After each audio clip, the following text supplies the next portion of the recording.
Here we are in Phoenix, Wednesday of Super Bowl week, getting closer and closer to the big game, and one of the biggest guests of the week, two-time NFL Coach of the Year, head coach of the Washington Commanders, and I was just told the recipient of the 12th USAA NFL Salute to Service Award. You're the winner, Ron Rivera. There you go. Thank you. No, thank you guys. It's an honor as far as I'm concerned because of the fact that my father served 32 years in the United States military, and really my background as a kid growing up all over the United States, all over the world for the most part, you know, being in Fort Meade, Maryland, Fort Lewis, Washington, Fort Ord, California, you know, going to Fort Gulick, Panama, going to Heidelberg, Germany, you know, my education was through the military of the world. So very grateful, very honored, and really do appreciate USAA. How much does, you know, we talk about it a lot with like football, it's got a military aspect of it, Yes. you know, yeah. I mean, how much does that carry over to you in your experience? It carries over a lot to me because I've Right. had several military personnel come out and speak to us. You know, I've had lieutenant colonels, I've had 3-star admirals, 4-star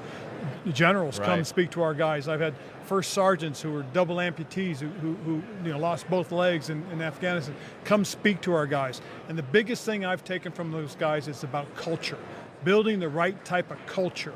And that is something I think that has helped us as we've gone through it, you know, whether I be in Carolina or now in Washington with the Commanders. How has that helped you as well? Because I think you've done a great job of sealing off as best you can all the other stuff going on in the organization, because it trickles through to the Yes. players. They've talked about it. Yes. How do you use that experience to get them to forget about it, set it aside, and focus on the job as it stands for right now? Because that's really what I learned from these guys, is it's about the job at hand, the task at hand. You've got to be able to focus in on and make sure you understand what's important and what's interesting. I don't ever want to downplay the things that happen, but for us, we can't impact it, we can't change it. What we can do is focus on where we are right here and now. And that's the thing I think, credit to our players. They've been able to compartmentalize things, and you know, for 3 hours a game, just put it aside. For time to go into practice, be in that practice, being in meetings, being with your teammates. Those were the things that we preach to our guys, try to get them to stay focused. So we try to keep things separate. Right. You guys always seem focused and ready to go. You know, you had a few wrinkles with like the quarterback situation this year. I'm always intrigued by this, Coach. I don't know if I've ever really asked a head coach this, but when you're thinking about, you know, Heineke, Carson Wentz, all of that, you know, how stressful are those decisions as head coach? Are you literally like eating dinner? Did you flip-flop a few times? Just kind of take us inside your brain there. Well, you know, as we were going through this and really thinking about what we wanted to do with the offense, you know, get the ball out, get it going vertically, get into the hands of our playmakers, and you know, and we felt we had a guy in Carson who could go vertical. Right. When we lost Carson after the Chicago game and we went to Taylor, now it was about getting to these guys' hands as quickly as possible, and then relying on the running game as well to take some of the pressure off of Taylor, instead of forcing him to make plays. And then you're right, you know, as we got later into the season and started thinking, you know, when's a good time to do that, make that move. That's always something you're always thinking about. Yeah. I mean, is it like it's just always? It's just like a pit in your stomach, and and then finally you just have a moment of clarity where you go, okay, I'm going to make this move. Yes, you know, and that was really what came down to in trying to decide and giving Sam Howell the last shot in terms of starting and playing against Dallas. Was going through that for a couple of days, trying to decide. A couple of times I thought, well, you know, I'm going to go back to Taylor, and then thought, well, you know, after talking to some folks, decision, you know, and helping me with my decision, finally going with Sam and giving him that opportunity to play against Dallas in the closer. Right. And now decisions need to be made moving forward. How much of Sam Howell's performance in that final regular season game helps you decide on what the path at the position is for 23? Well, you know, to answer that, Mike, the biggest thing we decided is he will start off as QB1. He will most certainly get the first opportunity. We go into OTAs and minicamp, you know, he'll be QB1. He'll fight for that position. We'll give him every opportunity to earn it. And we'll see what happens once we get into training camp and through it. And just so I understand what that means, because we've got, I think, an unprecedented quarterback musical chairs coming in free agency. You're not in that this year. No, you're out of it. No, I think the biggest thing is, you know, is we have to find a guy to come in that's going to compete, you know, but in terms of finding a guy that you're going to have to spend a lot of capital on, no, we're not looking for a guy we're going to spend a lot of capital on. We're looking for a guy that's going to come in and compete first and foremost. So exact opposite of last year when you guys called every team literally, which was smart. Let's find out who's available. that's not your business this year. It's Sam Howell with a veteran backup, which you'll sift it out once the music stops and the starter spots are all filled. We want to find the right situation, a guy that can come in and be that supporting guy that can really help him grow and become the guy that gives you an opportunity to win football games. All right, let's get to some fun stuff here, all right? Because you're a defensive guy, you played defensive football in the NFL, you were on the 85 Bears, you've been a great defensive coordinator, you're a defensive-minded head coach. Is the rules with the quarterback hits right now driving you crazy? Because it's driving me crazy. We call it nothing the passer instead of roughing the passer. How are you? To me, it's chopping a leg out from defensive coaches and the intimidation factor. Yes, and that's one of the things that that's really kind of come throughout the entire game is we've tried and do the right thing, find the right ways to make it safer for everybody.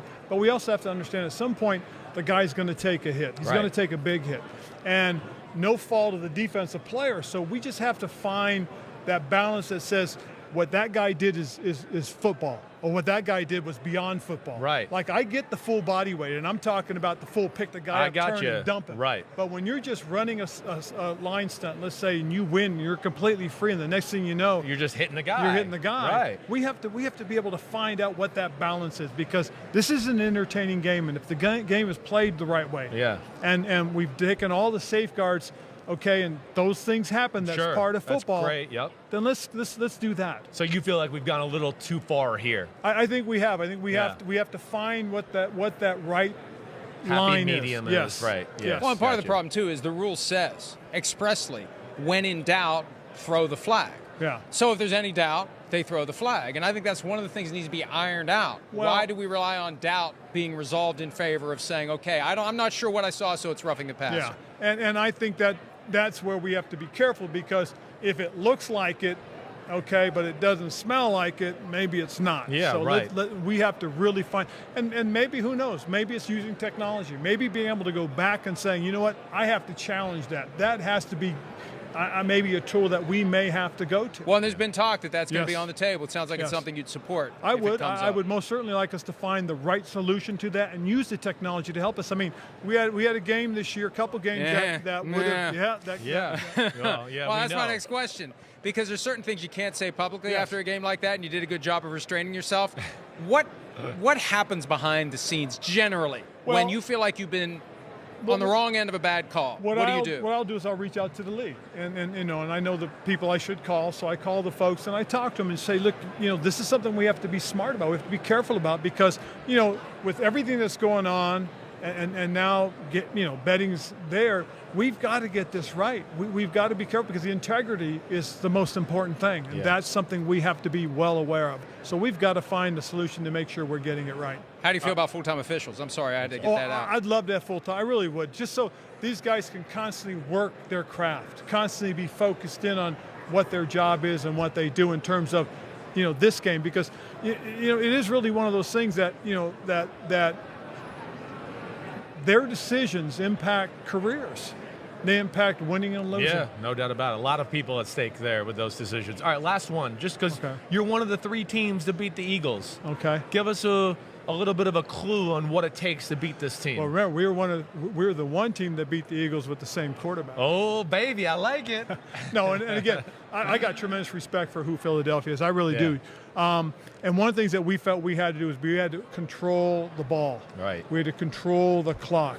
If Jalen Hurts is not on the field, okay, it's hard for them to score. Now, their defense could score because they've got tremendous football players, but that was the thinking. So we ran the ball 49 times against them. Phenomenal, I know. And that was able to really kind of keep the game. 3rd and 4s, 3rd and 2s. So if you can get yourself in that type of situation where there's quick throws that get the ball out of the quarterback's hands and guys going forward and keeping the clock going, that may be something that could be very beneficial. Right. Coach, it's always great seeing you. Congratulations. 12th annual Salute to Service Award winner. It is Ron Rivera, 2-time NFL Coach of the Year, Commanders head coach. All the best in 2023. We look forward to talking to you. Hi, it's Mike Florio. Thanks for watching PFT on YouTube. Hit subscribe for the latest news and analysis from Pro Football Talk.